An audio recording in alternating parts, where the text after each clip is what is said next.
ಬೆಂಗಳೂರಲ್ಲಿ ಸಂಚಲನ ಸೃಷ್ಟಿಸಿದ್ದ ವಕೀಲೆ ಜೀವಾ ಆತ್ಮಹತ್ಯೆ ಕೇಸ್ನ ಅಂತಿಮ ವರದಿ ಕೋರ್ಟ್ಗೆ ಸಲ್ಲಿಕೆಯಾಗಿದೆ. ಜೀವಾ ಸಾವಿಗೆ ಡಿವೈಎಸ್ಪಿ ಕಿರುಕುಳವೇ ಕಾರಣ ಅನ್ನೋದು ಎಸ್ಐಟಿ ತನಿಖೆಯಲ್ಲಿ ಬಯಲಾಗಿದೆ. 2300 ಪುಟಗಳ ವರದಿಯಲ್ಲಿ ಏನಿದೆ ಬನ್ನಿ ನೋಡೋಣ. ಜೀವಾ ಆತ್ಮಹತ್ಯೆ ಕೇಸ್ಗೆ ಬಿಗ್ ಟ್ವಿಸ್ಟ್. ಹೈಕೋರ್ಟ್ ಕೈ ಸೇರಿದ ಕೇಸ್ ವರದಿ. ಡಿವೈಎಸ್ಪಿ ಕಿರುಕುಳದಿಂದಲೇ ಜೀವಾ ಆತ್ಮಹತ್ಯೆ.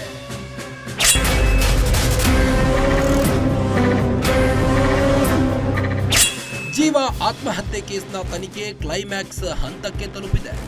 ಆರೋಪ ಹೊತ್ತ ಡಿವೈಎಸ್ಪಿ ಕನಕಲಕ್ಷ್ಮಿಯನ್ನ ಬಂಧಿಸಿ ಪರಪ್ಪನ ಅಗ್ರಹಾರಕ್ಕೆ ಕಳುಹಿಸಿದ್ದ ವಿಶೇಷ ತನಿಖಾ ತಂಡ ಈಗ ಕೇಸ್ನ ಅಂತಿಮ ವರದಿ ಕೋರ್ಟ್ಗೆ ಸಲ್ಲಿಕೆ ಮಾಡಿದೆ.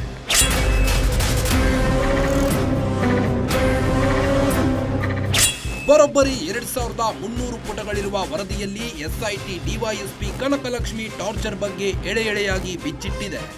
ಡಿವೈಎಸ್ಪಿ ಕನಕಲಕ್ಷ್ಮಿಯೇ ವಕೀಲ ಜೀವಾಗೆ ಕಿರುಕುಳ ಕೊಟ್ಟಿದ್ದು ಎಂಬುದು ಬಯಲಾಗಿದೆ.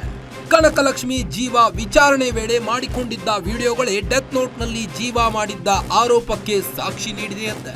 ತನಿಖಾಧಿಕಾರಿ ವಿಡಿಯೋ ಚಿತ್ರೀಕರಣ ಸುದೀರ್ಘವಾಗಿ ಮಾಡದೆ ಕಟ್ ಮಾಡಿ ಮುಂದುವರಿಸಿರುವುದು ಬೆಳಕಿಗೆ ಬಂದಿದೆ.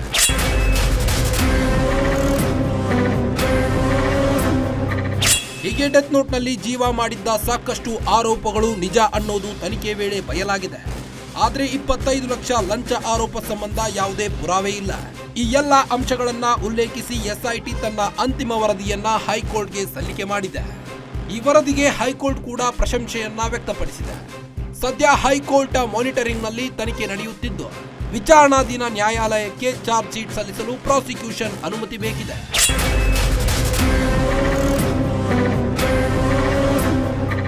ಒಟ್ನಲ್ಲಿ ಜಾಮೀನು ಸಿಗದೆ ಜೈಲಿನಲ್ಲಿರೋ ಡಿವೈಎಸ್ಪಿ ಕನಕಲಕ್ಷ್ಮಿಗೆ ಎಸ್ಐಟಿ ವರದಿ ಸಂಕಷ್ಟ ತಂದಿಟ್ಟಿದ್ದು, ಜೀವಾ ಸಾವಿಗೆ ನ್ಯಾಯ ಸಿಗೋ ಸಾಧ್ಯತೆ ಹೆಚ್ಚಿದೆ.